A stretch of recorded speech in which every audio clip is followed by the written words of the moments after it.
Quando os ponteiros se encontram e que nós ouvimos as 12 badaladas.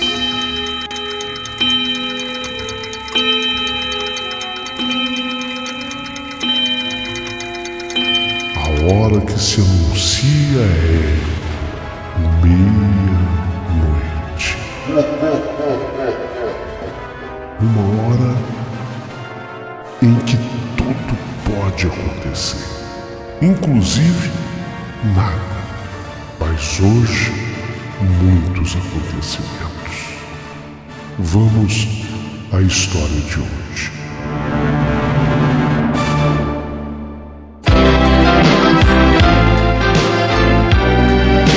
Rádio Emoção. Paulinho Boa Pessoa. A verdade de cada um.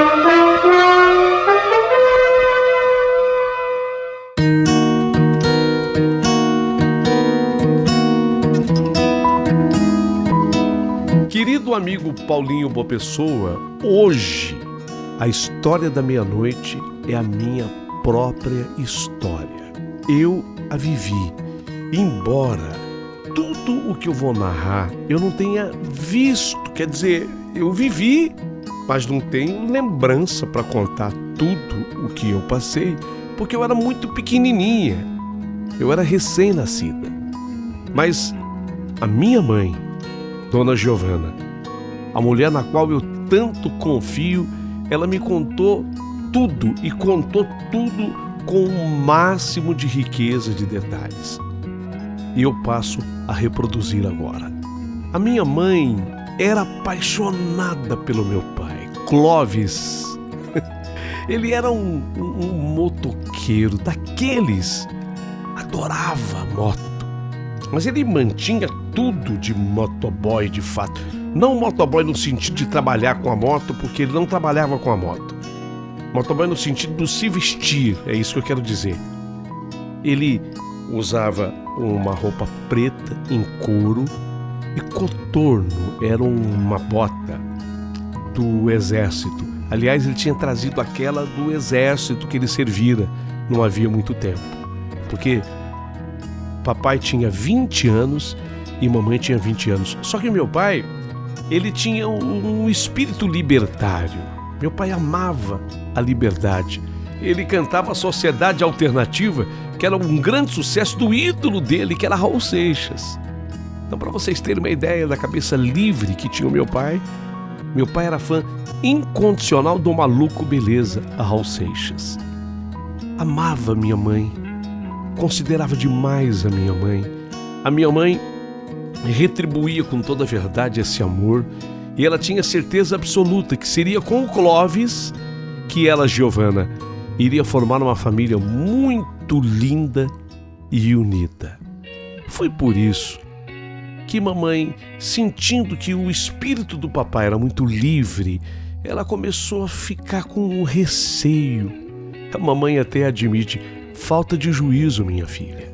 Falta total de juízo da minha cabeça, mas eu tinha 20 anos.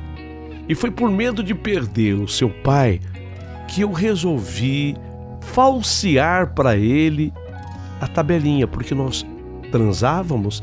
Aliás, naquele finalzinho dos anos 70, o sexo era bem livre. Isso já vinha desde os hippies, no finalzinho dos anos 60. Avançou por todos os anos 70 e no finalzinho daqueles anos 70 o sexo era bem livre mesmo. Então nós já transávamos. E eu falava para ele que eu fazia tabelinha, de fato fiz isso durante muito tempo, mas depois fiquei com medo. Eu amava tanto seu pai e ele a mim, fiquei com medo de que ele pudesse se engraçar com alguma outra mulher ao longo do caminho, nas curvas da vida. Então o que eu resolvi fazer? Falseei para ele uma tabelinha. E deu certo, entre aspas. Deu certo porque eu consegui engravidar. Fiquei grávida de você. Aí, uma vez grávida, eu comuniquei a ele e o seu papai teve uma reação que, sinceramente, eu não esperava. Não quero saber. Não quero saber. Eu não vou assumir essa paternidade. E, olha, outra coisa, não quero nem ver. Eu não quero nem ver esse nenê. Você nem me mostra, eu não quero nem ver. Eu não vou assumir a paternidade. Você sabe que eu gosto de curtir as minhas motos, eu gosto de viajar, eu preciso de liberdade, eu tenho apenas 20 anos, não vou assumir a paternidade. E detalhe, nem me mostra o nenê, eu não quero nem ver.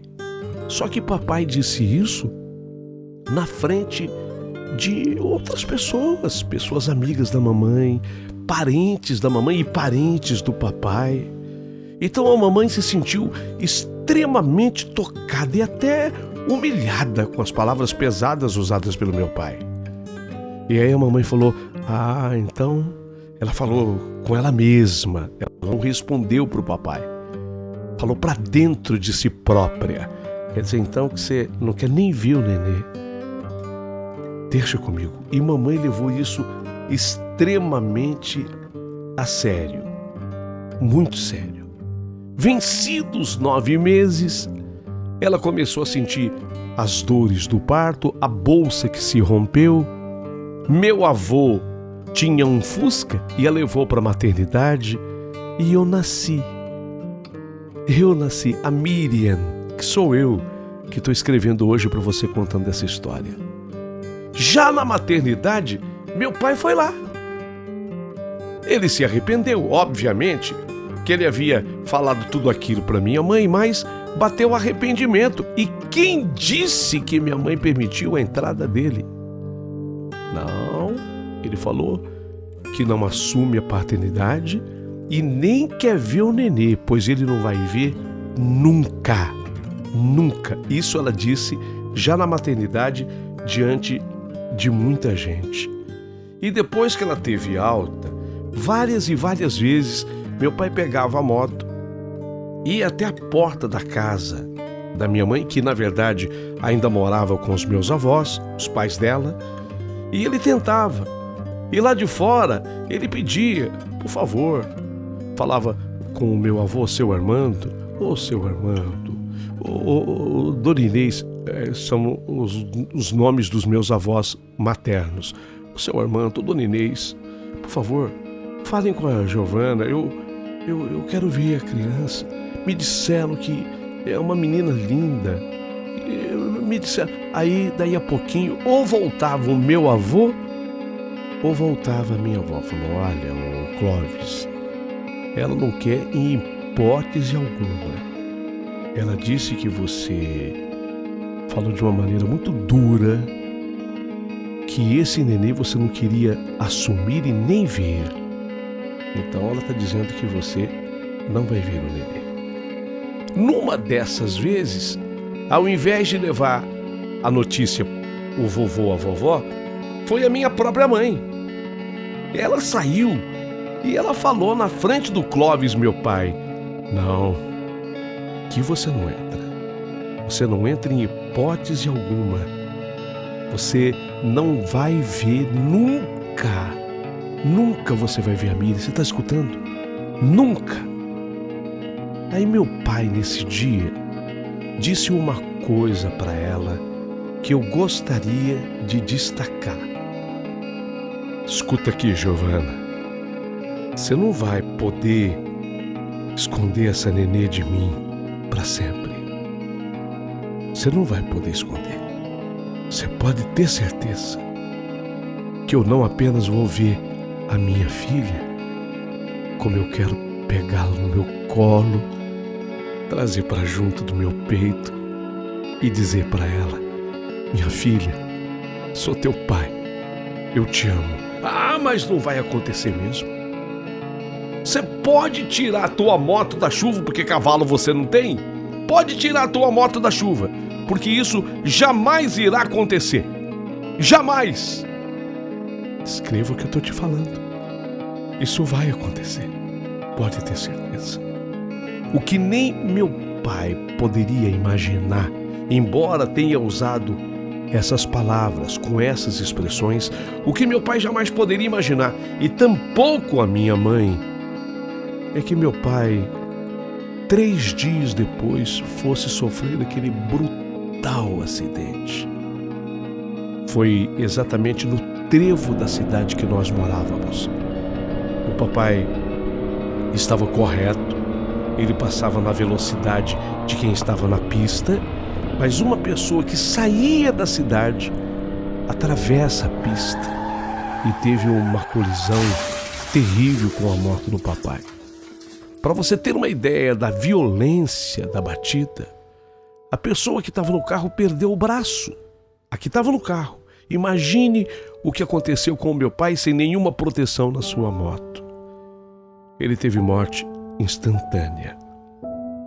Ficou num estado tão deplorável o corpo do papai que o velório teve que acontecer com o caixão lacrado. Tamanho os ferimentos terríveis sofridos pelo meu pai.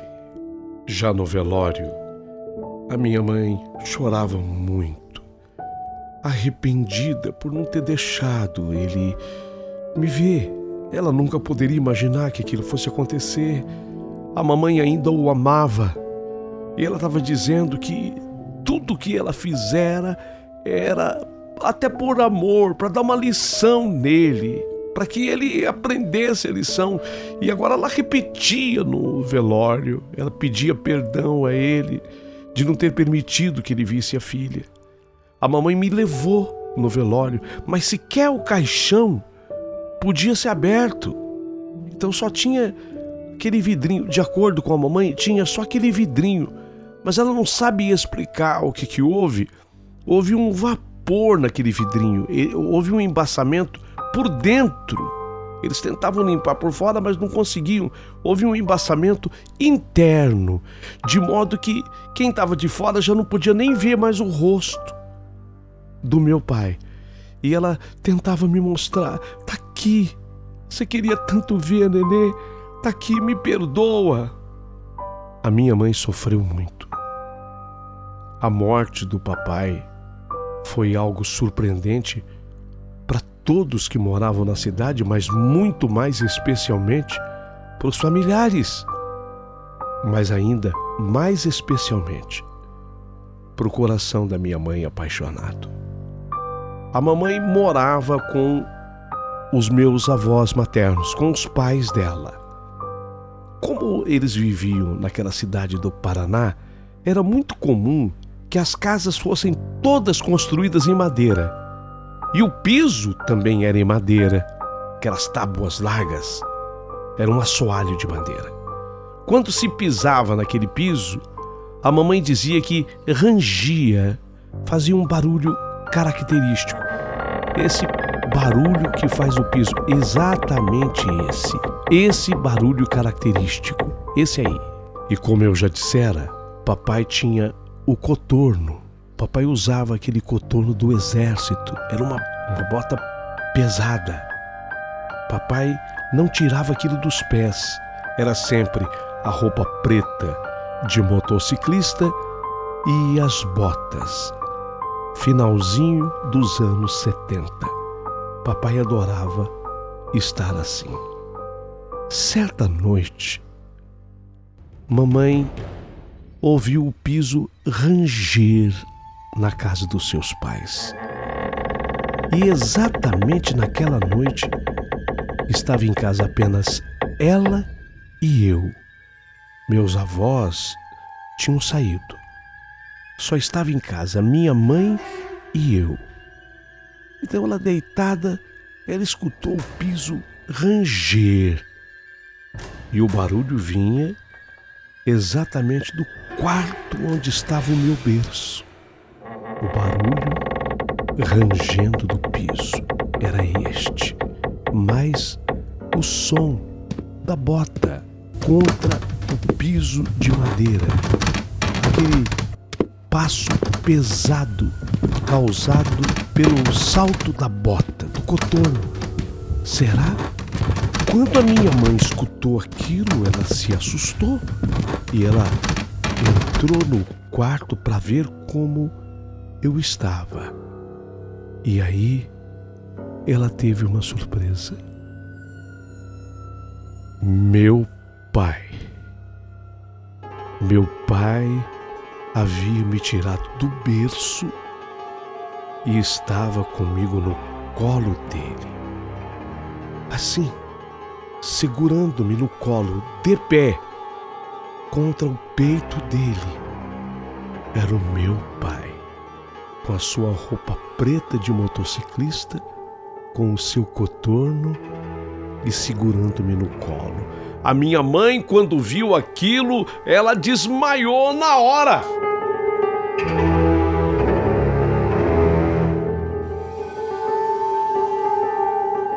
Quando acordou, o sol já estava batendo em seu rosto. Desesperada, ela se lembrou da cena, foi me olhar. E eu estava no berço, dormindo em paz. Ai, graças a Deus. Graças a Deus. Mas o Clóvis esteve aqui. Segurou a Miriam no colo, colocou ela contra o peito. Eu vi. Não é que ninguém tenha me dito. Eu me levantei e vi. Ela contava entre lágrimas para as pessoas que chegavam no dia seguinte, inclusive os meus avós, a dona Inês, a minha avó, e o seu Armando, o meu avô. Ela contava para eles e chorava. Ele veio visitar. Ele pegou a Miriam no colo, trouxe a Miriam contra o peito. Eu vi. Eu desmaiei na hora, mãe. Eu desmaiei na hora, pai. E quando eu acordei já tinha amanhecido. E ela estava bem, no berço normal. A história não acabou aí. Noutras vezes, a mamãe ouviu o ranger do piso e o barulho do coturno. Mas nestas horas, ela já corria e ficava do meu lado para observar qualquer movimento. Mas apenas ela escutava o ranger do piso e o coturno. Quando deitava, que ela dormia, ela sonhava com o Clóvis, meu pai. E ele dizia no sonho: você não vai poder esconder essa menina de mim para sempre. Eu vou ver a minha filha, e não apenas vê-la. Eu vou pegá-la no colo e dizer que eu a amo. Muitas vezes tal cena se repetiu. Até que, depois de muitas orações e missas em sufrágio à alma do Clóvis, meu pai, ele não veio mais. Talvez tivesse ficado satisfeito com as vezes em que esteve comigo por perto, em seu colo. A verdade é que eu não posso, de fato, lembrar desses fatos. Só conto porque a minha mãe sempre me contou com toda essa riqueza de detalhes. Mas é impressionante. Toda vez que eu olho para a foto do meu pai, eu tenho absoluta certeza de que o conheci. Absoluta certeza de que o conheci, de que me lembro dele, de que já conversei com ele. É a sensação que eu trago comigo. Meus avós, a senhora Inês e o senhor Armando, já não estão mais aqui. Mas a minha mãe, graças a Deus, mora comigo. Eu que hoje sou casada, tenho meus filhos e vivemos na paz de Deus. Naquela cidade do Paraná, aquela velha e antiga casa de madeira já foi substituída hoje por uma casa de alvenaria. Mas até hoje, quando eu vou passear por lá, a minha mãe faz questão de ir comigo. E aí ela fez amizade com a moradora atual da casa e ela pede para adentrar a casa. Aí ela me mostra e fala: filha, aqui que era o quarto. Foi aqui que o seu pai te pegou no colo. E eu desmaiei. Mas foi aqui que aconteceu. Na verdade, a minha mãe nunca mais esqueceu o Clóvis.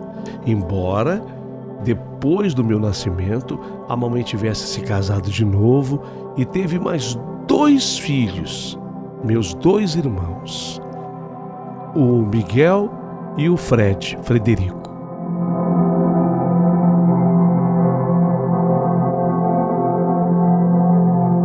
Essa é a minha vida, a minha história, contada nos detalhes. Espero que você tenha gostado. Se gostou, curta. Manda o teu joinha aqui no canal do Paulinho Boa Pessoa. Aproveita, se inscreva no canal. E mais um pedido. Se sobrou gentileza, aproveita e mande um valeu demais pro Paulinho Boa Pessoa. Ele bem que o merece.